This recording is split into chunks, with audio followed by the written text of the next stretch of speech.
Balik tayo sa mga balita. Hindi pa man nagtatapos ang 4-day state visit ni Pangulong Ferdinand Marcos Jr. sa Japan.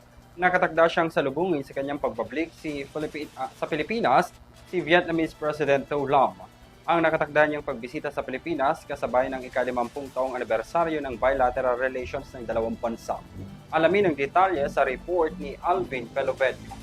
Pagkatapos ng pagbisita ni Pangulong Ferdinand Marcos Jr. sa Japan, nakatakda niyang salubungin sa Vietnamese President Thu Lam para naman sa 2 araw na state visit sa bansa na nakatakda sa May 31 hanggang June 1. Sa inilabas na pahayag ng Presidential Communications Office, inaasahang tatalakayin ni Marcos at ni Thu Lam ang pagpapalakas sa mga kolaborasyon ng dalawang bansa, partikular na sa trade and investment, food security, depensa, maritime cooperation, education, turismo at people-to-people exchange. Magkakaroon din ng bilateral meeting ang dalawang leader na sumasalamin sa 5 dekadang pagpapalakas o pinalakas na kooperasyon sa pagitan ng Pilipinas at ng Vietnam.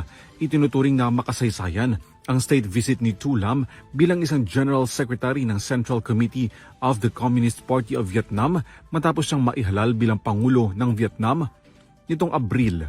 Natuon din ang pagbisita ng Vietnamese leaders sa paggunita sa ika-50 taong anibersaryo ng bilateral na relasyon ng dalawang bansa na itatag ang diplomatikong relasyon sa pagitan ng Pilipinas at ng Vietnam noong July 12, 1976 at pinatatag ang strategic partnership noong November 17, 2015. Itinuturing na sole strategic partner ng Manila ang Hanoi sa Southeast Asia sa pagtataguyod ng kooperasyon sa gobyerno, private sector at grassroots level.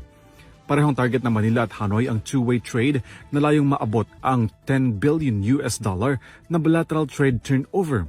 Mayroong mahigit 7,000 na mga Pilipino ang nakabase sa Vietnam kung saan inaasahang magbubukas ng Philippine Consulate General sa Ho Chi Minh sa kalagitnaan ng 2026. Para sa EuroTV News, Alvin Belobelio sumasaludo sa bawat Pilipino.